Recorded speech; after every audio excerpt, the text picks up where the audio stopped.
Welcome back to TikTok Lang. Shoutout sa mga kapuso nating Pinoy sa Japan. Yes. Tuloy-tuloy pa rin po ang audition para sa tanghala ng kampiyon. Japan!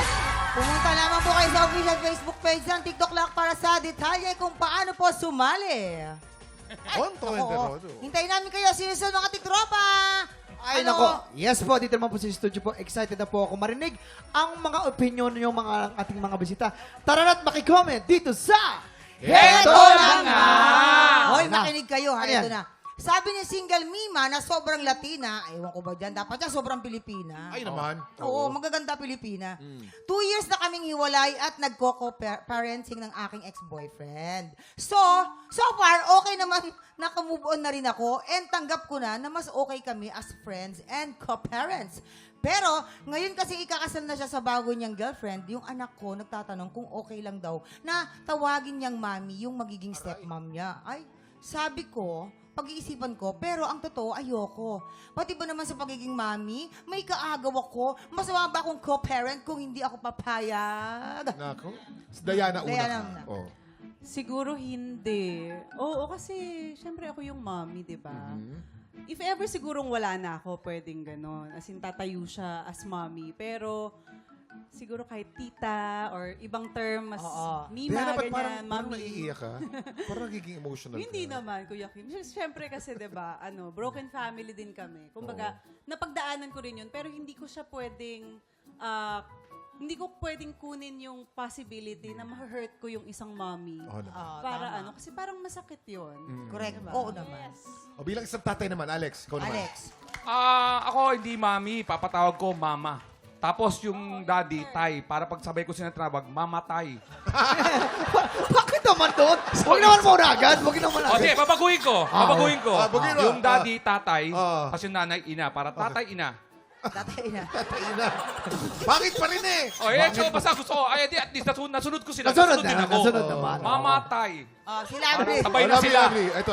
Ako naman, okay lang na, walang problema kung hindi ka papayag. Basta lang, alam lang sana ng anak mo na nasasaktan ka. Tama. Para at least, merong, alam lang ng anak, bakit ayaw mo ipatawag? Ipaliwanag. So, ipaliwanag mo lang ng mabuti, ng maayos. And for sure, communication ang pinaka-importante sa isang relasyon. Ah, Tama. yun naman pala. Mamang, ikaw naman, bilang isang nanay. Oh. Mami, mama, nanay, napakahalagang tao, Yes. napakahalagang hindi lang basta salita lang yan. Yan ay namuhuna ng emosyon ng buhay. No? Isang ina, namuhuna niya ng buhay sa isang anak. Kaya hindi mo basta-basta binamimigay na mami na ganun kadali. Hindi pwede. Tama. Para sa akin, hindi Yes. pwede. Tama naman. Hindi pwede. Ako feeling ko nasa tatay ang Mama. susi dyan eh. Oo. Yung boyfriend dapat na magsabi, huwag mo siyang tawaging mami. Oo. Ito ang mami mo. Itawag mo sa kanya, tita. Tita. Yan. Paggalang, pero hindi Tama. mami. Isa lang ang mami. Isa lang ang Yes. Diba? Kaya mga tiktropa po, ayan po. Kung Ako ikaw nga, po huy. tatanungin. Ako nga, huy Isa pa eh. lang ang nagluwal. Oo, dapat ako isa huy lang- eh. Huy! Huwag naman, uy. Ay, sorry. Tiktropa, kung ikaw po tatanungin, papaya ka ba na mami ang tawag ng anak mo sa bago mong asawa ng ex mo? Sugod na po sa aming Facebook page at makicomment na po. Okay, ito na po. Time check. Oras na para painitin ang buwisit plaster para kay Alex. Aha! Sang tanong, sang sabog na sa pagbabalik ng...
Click Tropa! Pinanood mo hanggang sa dulo itong video na ito? Abay, very good ka! For more happy time, watch more TikTok Lock videos on our official social media pages and subscribe to GMA Network official YouTube channel.